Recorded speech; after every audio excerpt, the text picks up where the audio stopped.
Oh, I'm completely soaked. Standing before me, my wife, Emily, was dripping wet.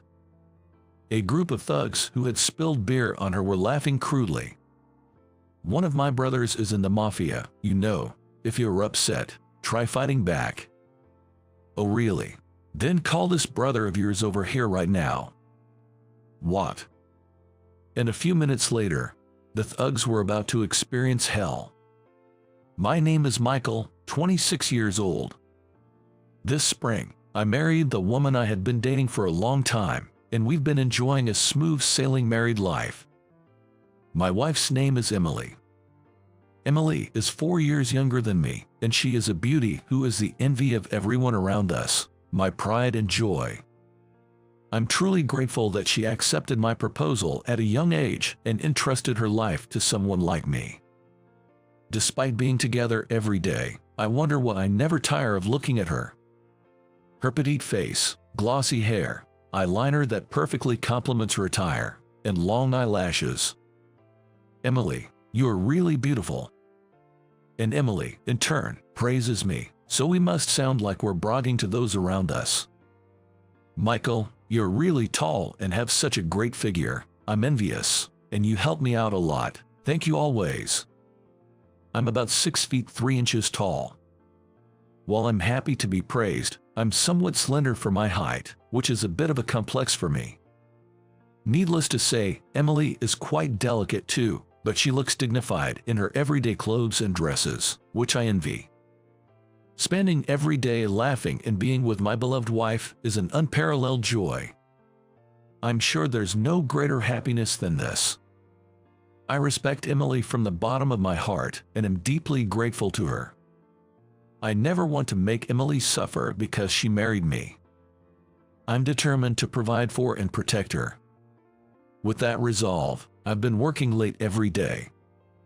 But in the end, it's Emily who supports me and makes it all passable. No matter how late I return, she always waits for me, prepares dinner, and greets me with an angelic smile, saying, "You've worked hard today." Just seeing Emily smile every day blows all my fatigue away and makes everything worthwhile. Thank you for today, Emily. It's nothing. I'm just happy you come home safely every day. But you must be tired, right? So you can go to bed first. But you don't like being alone. Well, yes, that's true. Feeling lonely isn't good. Thank you always. While I'm genuinely happy to be welcomed home, I'm also genuinely concerned about Emily's health, always waiting up for me. But for now, let's enjoy the dinner Emily has prepared. Feeling a bit shy, I savored the delicious hamburger steak Emily had made. After dinner, I took a bath she had prepared and laid down on a neatly made bed to sleep. It's easy to slack off, but Emily perfectly manages all the household chores every day, which must be hard. What an amazing wife she is. Thanks to her, I'm able to sleep soundly every night, even when I come home late. Today, like any other day, I woke up refreshed and headed down to the living room on the first floor. The breakfast was already prepared on the table, and even my clothes were set out. Noticing me, Emily greeted me with a fresh smile. "Oh, you're up. Good morning." "Good morning. Thank you for today, but you don't have to do all this every morning. You know, you were up late yesterday, and it's early now. You could sleep in sometimes." "It's fine. I do it because I want to. Come on, hurry up, or you'll be late." Emily, always working hard and sending me off with a smile. I wonder what I can do for Emily, who always supports me. Come to think of it, we haven't dined out together in a long while. I peered into her face and decided to make a suggestion. "How about it, Emily? How about we go on a date this weekend, for old time's sake? It's also a way of saying thanks for everything you do. What do you think?" "Really? Of course, I'd love to. I'm so happy. Definitely. Let's go." Emily took my hand and showed me a truly joyful smile. Seeing her so happy made it all worth the invitation. I worked several times harder than usual so I could leave work early on the weekend, and I managed to come home early on the day. After finishing work and returning home, I tried to calm my excited heart while waiting for Emily to get ready.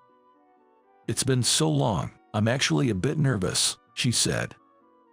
"I'm sorry for always being like this. From now on, I'll try to ask you out on dates more regularly. Today, you can order whatever you like as much as you want," I told her. "Haha, you always say that when we go out to eat. I'm looking forward to it." Emily usually wears natural makeup, but today she had put on a full outing makeup and dressed fashionably. "Sorry for the wait, let's go," she said. Seeing Emily dressed up for an outing after a long time, she looked very beautiful, and I could tell she was really looking forward to today, which filled me with excitement. Before our meal, we strolled around some shops and enjoyed a ride on a Ferris wheel with a view of the night sky, fully enjoying our rare date. As the reservation time for the restaurant approached, we headed to the restaurant, planning to escort her there, but "I'm terribly sorry. It seems your reservation is for tomorrow," we were told. "What? You're Michael, right? The time is correct, but it seems the date is for tomorrow. So, there are no seats available today, at all. I'm very sorry, but it's the weekend and all our seats are fully booked. We're unable to accommodate you today." I messed up. How could I be so foolish? I could feel my face draining of color. Emily had been looking forward to today, even dressing up for it. She had been looking forward to it so much. I hesitantly looked up at Emily, but she reassured me with a calm smile. "Haha, well, these things happen. I'm really sorry. It was supposed to be a special date after such a long time." I let out a heavy sigh.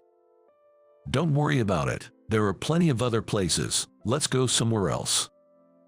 "Are you sure?" "Of course. We can come here next month or something. You're going to ask me out regularly from now on, right? It's actually nice to have something to look forward to so soon."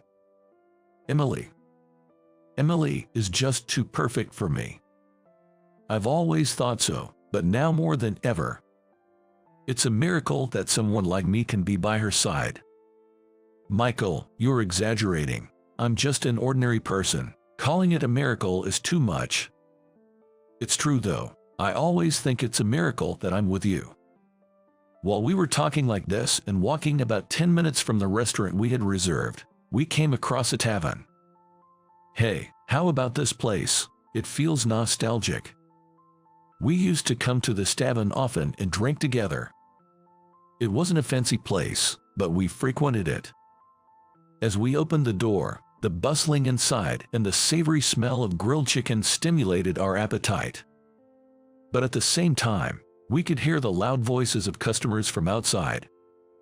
"Ha ha ha, that's crazy, man. Hey, another beer here. Hurry up." It seems there was a group that was being particularly loud. Some thugs. What a nuisance. I made sure to protect Emily by keeping her behind me and asked the staff for a seat far away from that group.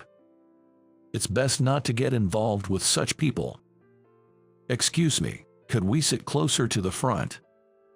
"Understood. Please follow me to this table." However, as soon as we were seated, the volume of the previously noisy customers increased even further. "Hey, waiter, can't you hear? We need more beer." "Hey, check it out. There's a real beauty over here." This is the worst-case scenario. It seems we've caught their attention.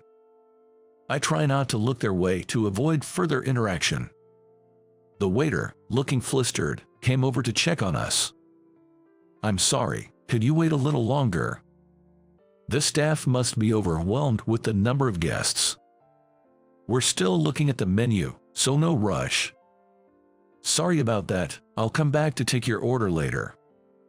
But while we were looking at the menu, 3 of those thugs from the back seats started to surround our table. "Excuse me, we'd like to order. What's this about?" "We're not waiters, man, but hey, this lady here is gorgeous." Emily kept a composed demeanor and continued to look at the menu. "What's your relationship with this guy?" "Excuse me, you guys are..." Shut up. We weren't talking to you. Wait, are you two wearing rings? Are you married or something? That's a turnoff. But we're more fun than this guy. Come drink with us. Please stop. You're bothering my wife. What's your problem, huh? Just because you're big doesn't mean you can act tall, high and mighty. Come on, lady, we're better than this tall dude. Saying that, one of the men forcefully grabbed Emily's arm. At that moment, Emily glared at the men and finally spoke up. That's not happening, and I have no interest in talking with strangers like you. Seeing this, she shook off the man's hand and returned her gaze to the menu. I was about to suggest leaving the place and tried to take Emily's hand, but the thugs interfered. What do you think you're doing? Just so you know, we're not just any thugs. Yeah, my brother's in the mafia. Such shallow thugs. There's no need to take these guys seriously. Just then, Emily directly addressed the men. Is that so? But that's about your brother, not you. If you have to brag, why don't you talk about your own achievements? Well, you probably have nothing to say, which is why you're mentioning your brother. Can you please go away? The atmosphere tensed up for a moment. And then, the men's faces twisted in anger, their fists clenched. But Emily, as if nothing had happened, turned to me and said, "Let's order this," with a cool expression. But at that moment, one of the angry men threw beer at Emily. You think you're better than us just because you're pretty. I told you, my brother's in the mafia, so I'm invincible. While glaring at Emily and laughing, it was clear he was desperately trying to make a point, having been hit where it hurt. Droplets were falling from Emily's face, but she was smiling.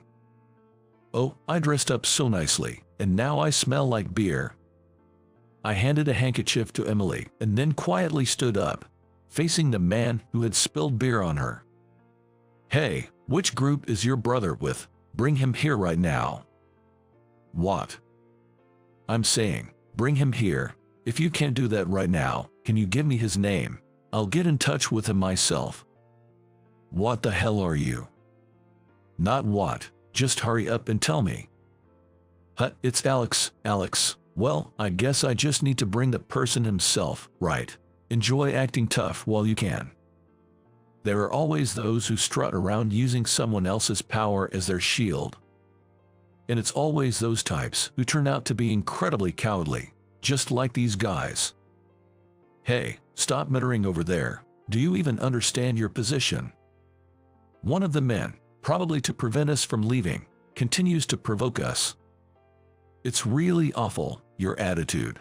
Say whatever you want about me, but you're going to properly compensate for what you did to my wife. What are you even saying? Hey, big guy, better watch your back in the dark. I'm just astounded by the lack of education and let out a sigh. Might as well make a call to a certain man.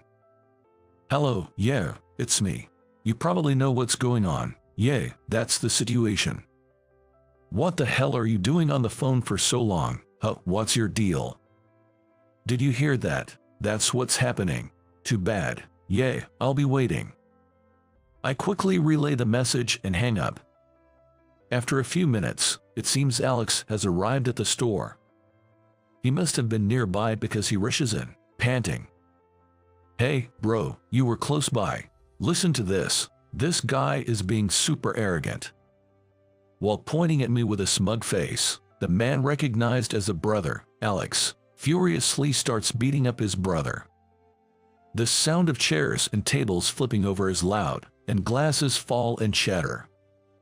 This commotion is definitely not good for the restaurant. I apologize to the remaining customers and head over to the waiter. Keep the change. I'm very sorry for the disturbance. I leave all the cash I have on hand at the register and suggest that everyone should head outside. Let's talk outside. I'm so sorry. My foolish brother Jake. I don't even know how to apologize enough.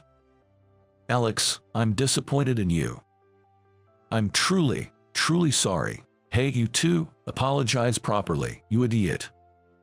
Ow, what the heck, bro? What got into you? His friends seem confused as well. But regardless of being Alex's brother, he'd spill beer on Emily. I crouched down to his level and explained the situation. Jake, you were acting tough using your brother's name, but your brother is actually my subordinate. It seems you weren't wrong about the mafia part, but I outrank your brother. I had heard about you from Alex, but I never imagined you would do something like spilling beer on my wife. Jake, you spilled beer on the wife of the underboss. How blind can you be, you idiot? I'm so sorry. Your voice is a bit too quiet. Well, let's hear the full story slowly. Bro, I'm really sorry. I'll take full responsibility. For now, let's take him and have a talk. The subordinates that Alex must have called come pouring out of a car parked outside. Take these poorly trained thugs to the office. We'll discuss the details in the car. Following my orders, the subordinates efficiently load Alex's brother and his friends into the car. Only Alex's brother, Alex, Emily, and I remain. The other cars have already driven off, and Alex apologizes to me again before getting into his car. Bro, I'm really sorry. I'll definitely take responsibility for this. No, I'm fine, but I want your brother to apologize to my wife directly. I'm sorry, you're right. Hey, apologize properly to the boss's wife. I'm sorry. Then Emily crouches down to the same level as the remorseful brother, and with a Buddha-like smile, she beams at him warmly. Seeing that smile, the brother momentarily relaxes, his expression softening. But when Emily quietly mutters, "Your voice is a bit quiet," his expression immediately turns to one of despair. And then, as if about to collapse, his face goes pale and he starts sobbing, apologizing profusely. I'm really sorry. I'll compensate for the clothes and everything. Well, since I've heard an apology, I guess that's fine. The rest is up to you, Michael. Emily returned to my side with a smile. Alex immediately scolded his brother. I've always told you, when you start a fight, make sure you know who you're up against. It's shameful to stoop to the level of pathetic thugs. Even if you're my brother, if you're going to use my name, do it with some resolve. Don't just casually use it without being able to take responsibility. Bro, what should I do now? He finally seemed to grasp the gravity of his words, but it was too late. Alex seemed determined about his brother's punishment. Alex, are you sure? Coming into this, I've been prepared from the start. I'm truly sorry. It's my fault for not educating him properly. It doesn't really matter to me what they say. But I can't forgive anyone who hurts Emily. Alex dragged his brother into the car, and I watched them leave. The mafia society is complicated, isn't it? Alex looked so conflicted. He's alone too, right? Sorry about that. Yeah, I might have mentioned it before. I remember now. There was a time like this before. My parents were, needless to say, at the top of the mafia. Growing up in a different environment, I think I always felt lonely, even though I had parents. Until college, I studied in the same environment as everyone else, but rumors inevitably spread. Finding a job was difficult once my background was investigated.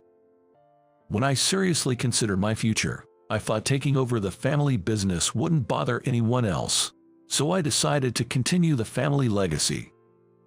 It might be a different kind of loneliness, but I was undoubtedly alone.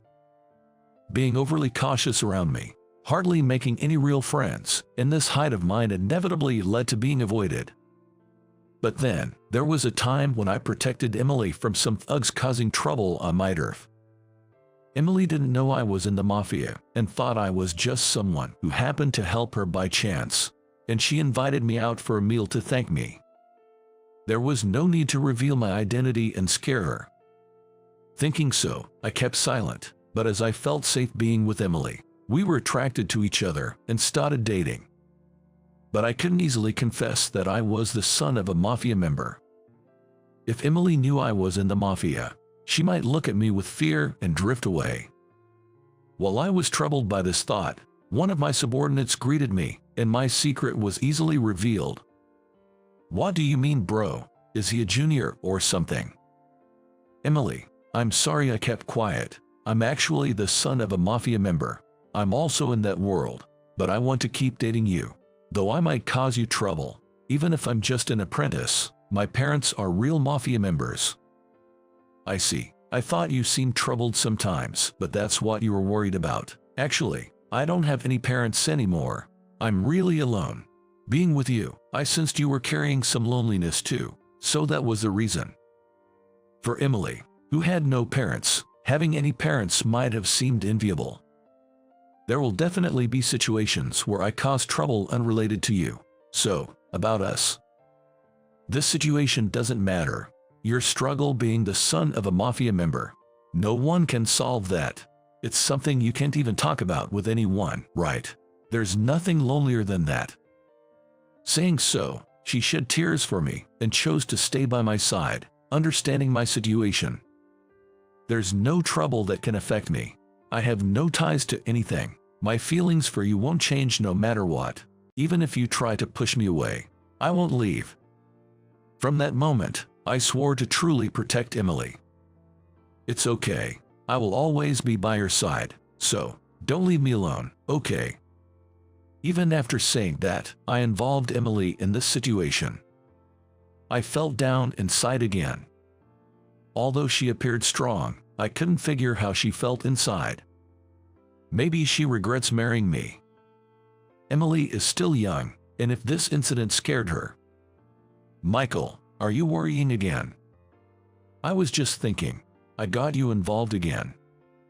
I'm not bothered at all. Rather, did I act properly as your wife? Of course, I was even impressed by how resolute you were. That's because I trust you. I wasn't scared at all. If I behaved properly, then I'm glad. Emily is a strong woman. Seeing her makes my worries seem trivial. I can't thank her enough for trusting me like this and understanding her role as my wife.